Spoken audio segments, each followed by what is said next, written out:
Good morning, my name's Jackie Ward. I'm a silver accredited guide for the Bailiwick of Guernsey.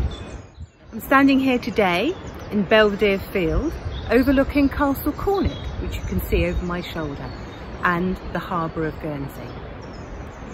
So a bailiwick is a group or a jurisdiction, and the Bailiwick of Guernsey is made up of numerous islands, many of which we can see from here on the east coast.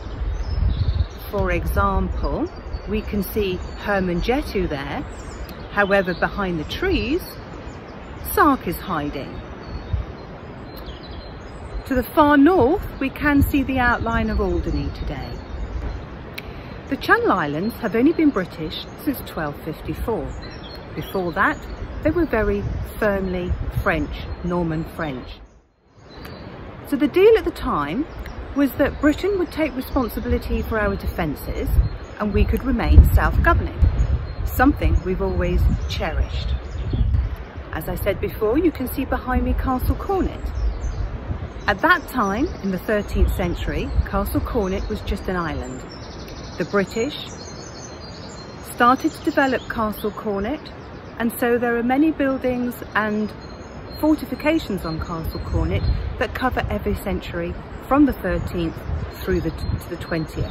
When the British left Castle Cornet, mainly because it was no longer fit for purpose and they'd outgrown it, they bought land up here overlooking the east coast that they named Fort George. Fort George was built and finished by the British in 1812, the Georgian era. It wasn't for another century that they finished their own military cemetery. However, by the time of the Second World War, there were very few burials here by the British, and so as a result, the Germans completed the cemetery, and there are 111 German soldiers buried here.